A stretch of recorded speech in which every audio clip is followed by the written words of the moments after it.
It was a final strive to produce a spark in hopes that that spark would ignite a dying flame.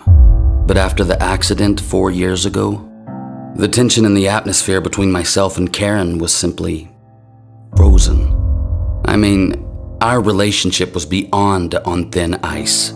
It had fully melted into a river of mindless blame and guilty regret. And she wanted a divorce.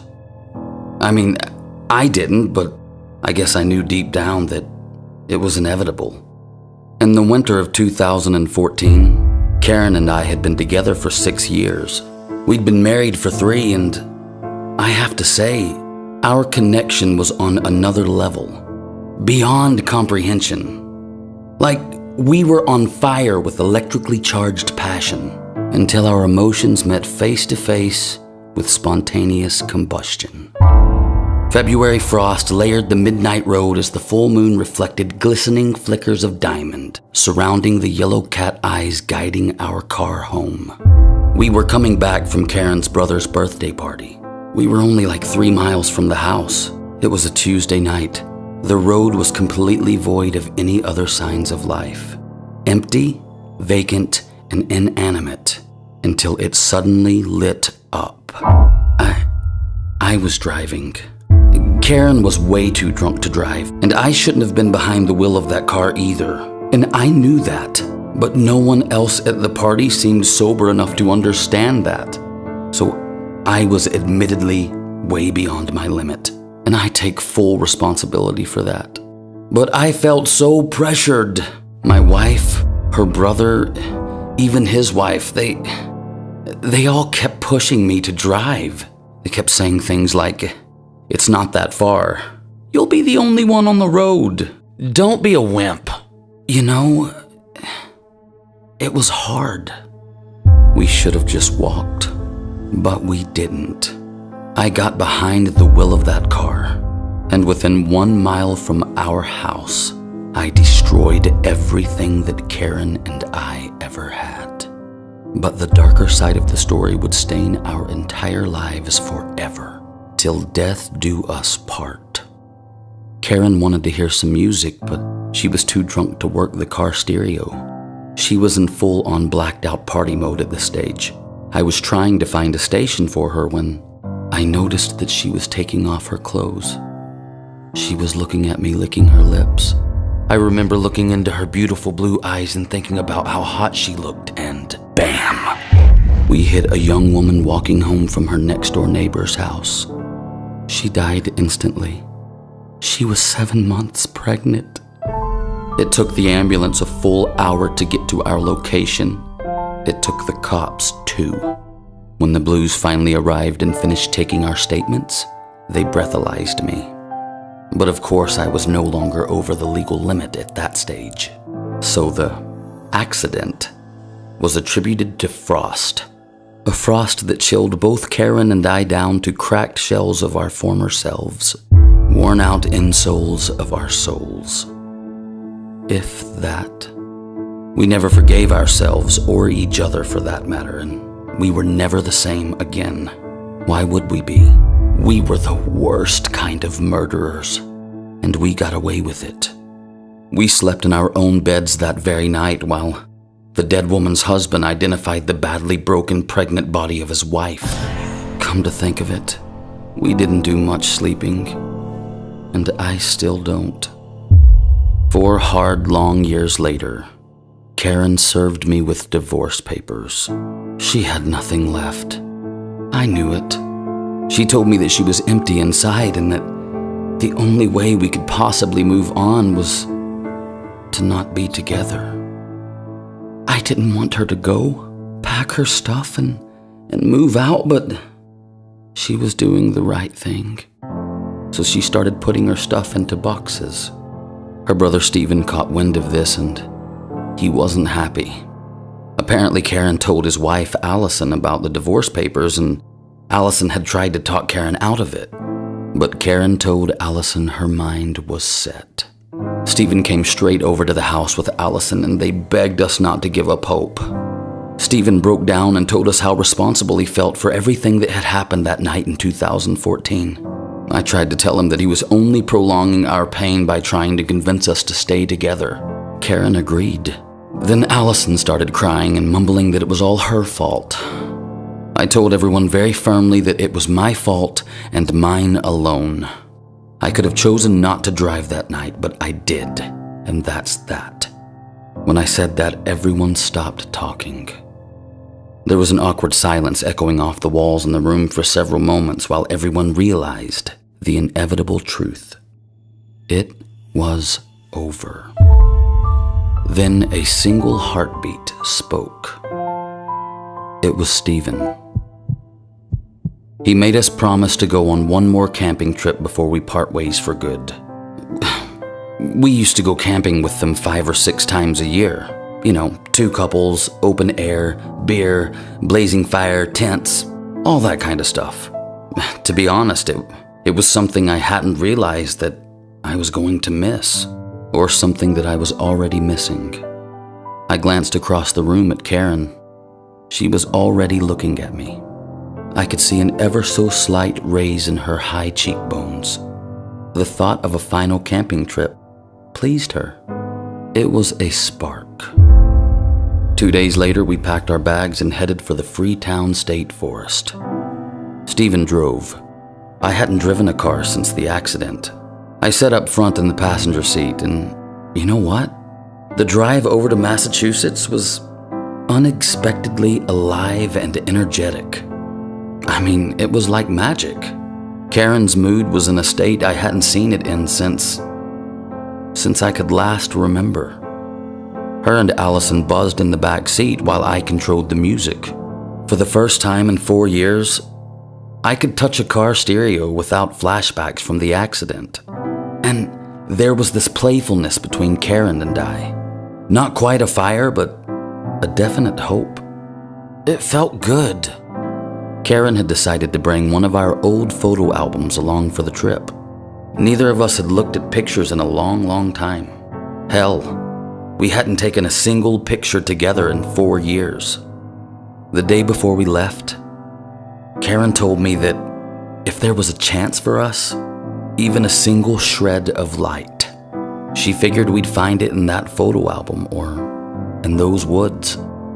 We arrived at Freetown State Forest at about 3:30 p.m. On the way in, just past the forest sign, something ran across the road, inches away from the car, causing Stephen to swerve and come to a full stop in the middle of the road. Now, I admittedly didn't get a good look at whatever it was, but I thought I saw an animal, like a deer or something, but I don't know, it was too fast, and Karen and Allison didn't see anything. Stephen swore it wasn't a deer. He said it had antlers, but he swears it was wearing a cloak and had a skull for a head or something. I assured him that it was just a deer, and eventually he agreed and shrugged it off. It gave us all the shakes for a few minutes, but we all calmed down surprisingly quick considering, 2014. Anyway, we parked the car and walked for about a mile to set up camp somewhere far away from other campers. When we got to our site, the ladies made a fire pit while Stephen and I set up the tents. And again, the mood was as sunny and bright as the September weather that surrounded the woods. For a moment, I thought the trip might actually be working. 3 hours later, we had music from a wind-up radio, a campfire blazing, and the sun was setting beautifully under the tops of the trees surrounding our site. The 4 of us sat around the fire and conjured up memories that I had forgotten about. We laughed through the years of our past and fought off the tears of a future that we all silently feared would have a drastic effect on, all of us. As Stephen recalled a camping trip from years ago when we all encountered a bear that was fond of marshmallows, I looked over at Karen, only to find her gaze was already consuming my direction. She smiled under her brother's voice and continued to gaze at me through the dancing flame burning between us, igniting the spark that I was looking for. We still had a chance. After hours of reminiscing, several adult beverages, and a bit of admittedly tone-deaf singing, Stephen and Allison said goodnight to Karen and I before disappearing through the unzipped hatch in their tent. I winded up the radio to give it another charge and threw some more logs on the fire while Karen disappeared into our tent to get something. Moments later, Karen returned and silently sat down right next to me in front of the fire holding a massive black leather photo album. I knew this album very well.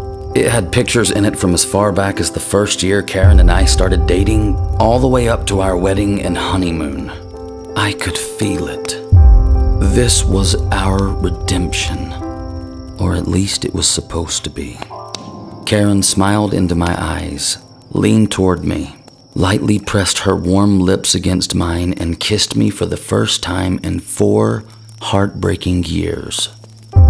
It felt so good.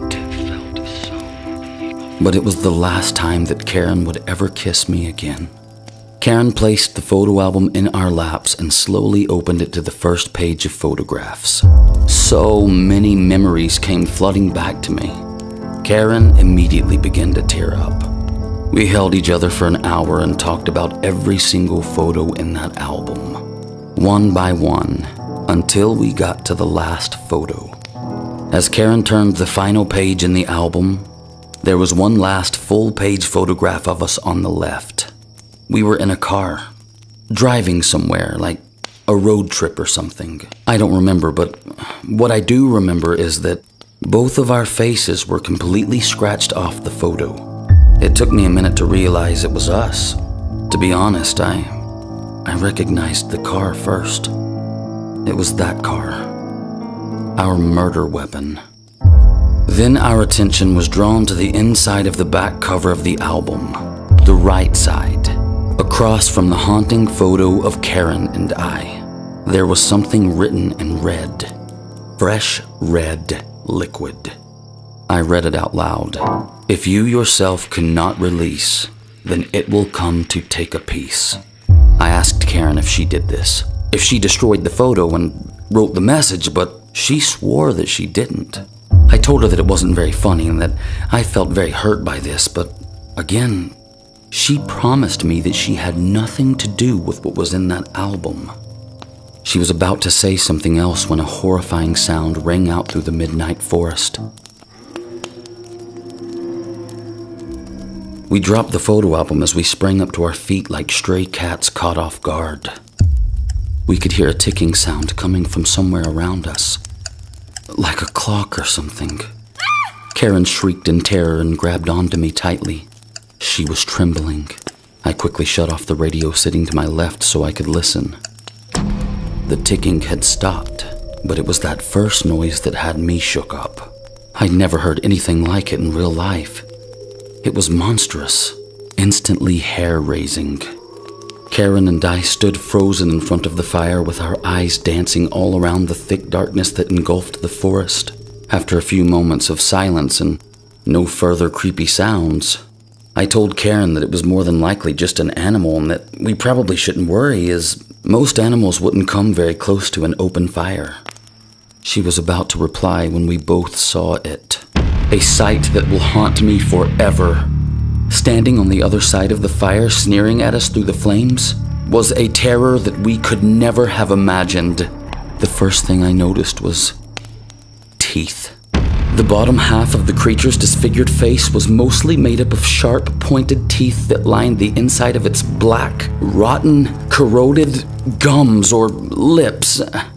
I'm not sure which. And its face was void of any facial expressions other than ghastly scars that covered its entire head. It had no eyes, no nose, no ears, no hair, just old, dirty skin with raw, open wounds that appeared to be in bad need of stitches. And that creepy thing was wearing a gray suit with a white button-up shirt. It just stood there silently smiling at us. We didn't know what to say or do, or we were shocked. We didn't even scream.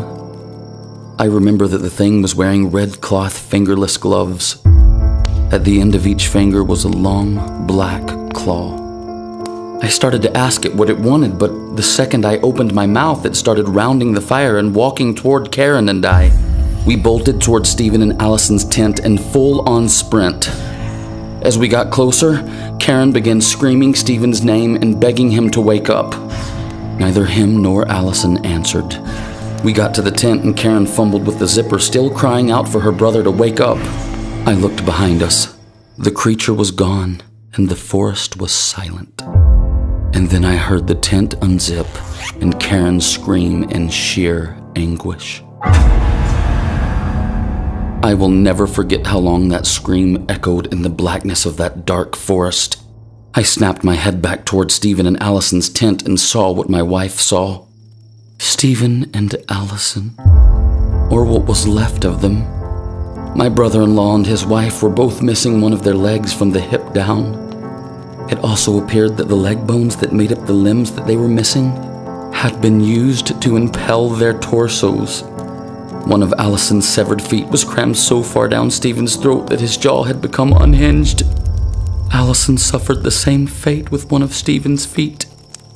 They both appeared to have been folded in half backwards at the waist, and they were disemboweled. There was blood everywhere. Karen was screaming and delirious. Then suddenly that hideous sound rang out through the woods again. This time it was much closer than before. Karen and I were still facing Stephen and Allison's tent, too horrified to turn around. I looked at Karen. I was about to tell her to run when two red-gloved, fingerless, black-clawed hands grabbed both sides of her face and dragged her away into the darkness of the woods so fast that it was as if she was never there. I spun around and shouted her name, but was met with nothing other than echoes of my own voice. I stumbled toward the dying campfire and called out for my wife again. No response. I was about 6 feet away from the fire pit when the beheaded body of Karen fell from somewhere up above me and landed in the fire. I instinctively turned around to make a run for it and ran directly into the creature. It had been standing behind me, quietly smiling. I fell on my back on the ground at the feet of the suited monster. As I shuffled away on the ground, I accidentally kicked our photo album halfway into the fire. When I did this, the creature before me hissed as though it was in pain. It fell to its knees and then began crawling toward me on all fours, snapping at my feet as it got closer. I kicked the photo album further into the campfire, enraging the creature into a frenzy of fury. It jumped up on its bent knees with its fist on the ground and prepared to pounce like a cat. It all happened so quick, but I recall it in haunting slow motion. I remember the creature's body leaving the ground and launching toward me with an open mouth intent on doing damage to my flesh. I remember thinking, this is my final moment. Then out of nowhere, accompanied by that dreadful sound we'd heard earlier, something clashed with the suited creature mid-air and took it to the ground. The two things landed hard on the forest floor with a heavy thud as they tumbled over each other. I climbed up to my feet and ran as fast as I could through the forest and away from the campsite. I stumbled through the dark forest for what seemed like hours.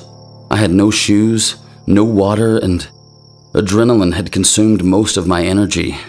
There were thorns and other things all over my body, but I could only feel one thing: exhausted. I finally found a blacktop road and collapsed the second I got on top of it. And then everything went black. I woke up in a hospital, handcuffed to my bed. The police came into my room and questioned me, and I told them everything, the entire uncut truth, and they didn't believe me. I could tell straight away. They asked me to describe the other thing that saved me, but all I could remember was that it had antlers like a deer, and it made a terrible sound. I was arrested that night, and later on I was convicted of the first-degree murder of my wife, Stephen, and Allison. I was sentenced to death by a jury of my peers, and now I'm just waiting. But something tells me that I may not make it that far, that My time is up.